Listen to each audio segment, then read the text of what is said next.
कहानी सुनने वाले सभी श्रोताओं को मेरी तरफ से नमस्कार।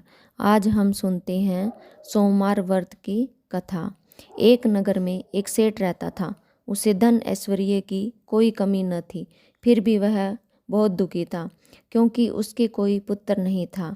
पुत्र प्राप्ति के लिए वह प्रत्येक सोमवार को व्रत रखता था तथा पूरी श्रद्धा के साथ मंदिर में जाकर भगवान गौरी शंकर की पूजा करता था। उसके भक्ति भाव से पार्वती जी बहुत खुश हो गई और एक दिन अच्छा अवसर देखकर उन्होंने शंकर जी से विनती की, स्वामी, यह नगर सेठ आपका परम भक्त है, नियमित रूप से आपका व्रत रखता है, फिर भी पुत्र के अभाव से पीड़ित है, कृपया इसकी कामना पूरी करो। दयालु पार्वती जी की इच्छा को सुनकर भगवान शंकर ने कहा, पार्वती, यह संसार कर्म भूमि है, इसमें जो जैसा करता है वैसा ही बढ़ता है। इस साहूकार के भाग्य में पुत्र सुख नहीं है। शंकर के इनकार से पार्वती जी निराश नहीं हुई। शंकर जी से तब तक आग्रह करना जारी रखा जब तक कि वे उस साहूकार को पुत्र सुख देने को तैयार नहीं हो गए। भगवान शंकर ने पार्वती से कहा, तुम्हारी इच्छा है इसलिए मैं इसे एक पुत्र प्रदान करता हूँ, लेकिन इसकी आयु केवल 12 वर्ष होगी। संयोग से नगर सेठ गौरी शंकर का संवाद सुन रहा था। समय आने पर नगर सेठ को सभी सर्व सुख संपन्न पुत्र रत्न की प्राप्ति हुई। सब और खुशियां मनाई गई, नगर सेठ को बधाइयां दी गई, लेकिन नगर सेठ की उदासी में कोई कमी नहीं आई, क्योंकि वह जानता था कि यह पुत्र केवल 12 वर्ष के लिए ही प्राप्त हुआ है। उसके बाद काल बलि इसे मुझसे छीन लेगा। इतने पर भी सेठ ने सोमवार का व्रत और गौरी शंकर का पूजन हवन यथाविधि पहले की तरह ही जारी रखा। जब बालक 11 वर्ष का हो गया तो वह पूर्ण युवा जैसा लगने लगा।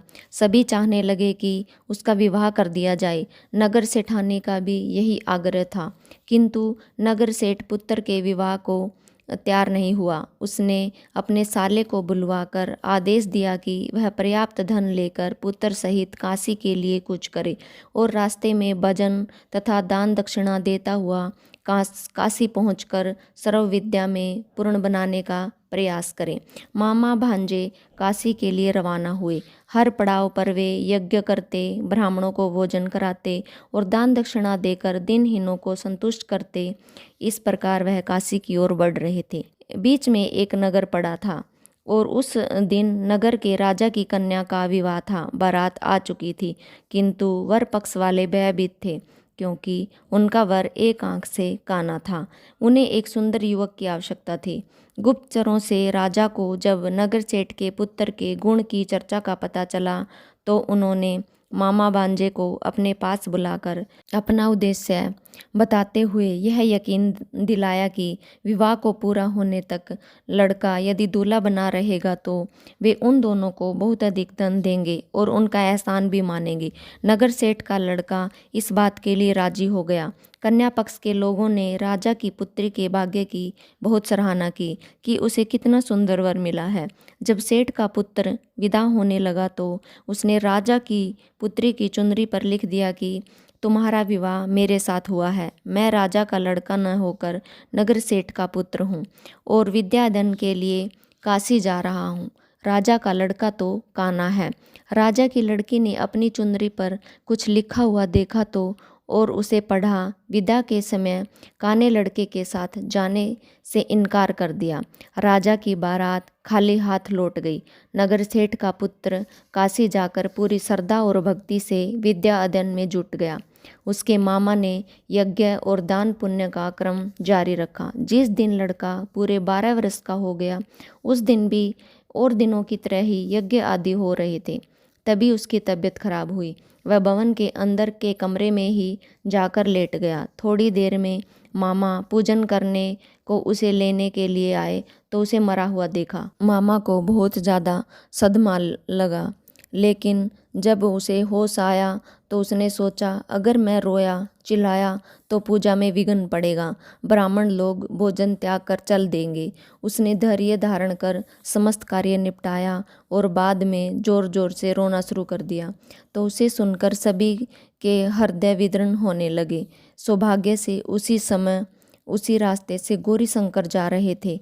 गौरी के कानों में वह करुण क्रुंदन पहुंचा तो उसका वात्सल्य से पूर्ण हृदय करुणा से भर गया। सही स्थिति का ज्ञान होने पर उन्होंने शंकर भगवान से आग्रह किया कि वे बालक को पुनः जीवन प्रदान करें। शंकर भगवान को पार्वती जी की प्रार्थना स्वीकार करनी पड़ी। नगर सेठ का इकलौता पुत्र पुनः जीवित हो गया। शिक्षा समाप्त हो चुकी थी। मामा भांजे दोनों वापिस अपने नगर के लिए रवाना हुए। रास्ते में पहले की तरह यज्ञ करते, दान दक्षिणा देते उसी नगर में पहुँचे जहाँ राजा की कन्या के साथ लड़के का विवाह हुआ था। तो ससुर ने लड़के को पहचान लिया। अत्यंत आदर सत्कार के साथ उसे राजमहल में ले गया। शुभ मुहूर्त निकालकर कन्या और जमाता को पूर्ण दहेज के साथ विदा किया। नगर सेठ का लड़का पत्नी के साथ जब अपने घर पहुंचा तो पिता को यकीन ही नहीं आया। लड़के के माता पिता अपनी हवेली की छत पर चढ़े बैठे थे। उनकी प्रतिज्ञा थी कि वहां से तभी उतरेंगे जब उनका लड़का स्वयं अपने हाथ से उन्हें नीचे उतारेगा, वरना ऊपर से ही छलांग लगाकर आत्महत्या कर लेंगे। पुत्र अपनी पत्नी के साथ हवेली की छत पर गया। जाकर माँ बाप के चरण स्पर्श किए। पुत्र और पुत्र वधू को देखकर नगर सेठ और सेठानी को अत्यंत हर्ष हुआ। सबने मिलकर उत्सव मनाया। जिस प्रकार नगर सेठ और सेठानी के दिन फिरे, उसी प्रकार सोमवार का व्रत करने वाले हर व्यक्ति के दिन फिरे। सोमवार की कहानी सुनने वाले सभी श्रोताओं के जीवन में बहुत सारी खुशियाँ आए। आशा है कि आप सभी को ये कहानी पसंद आई होगी। नमस्कार।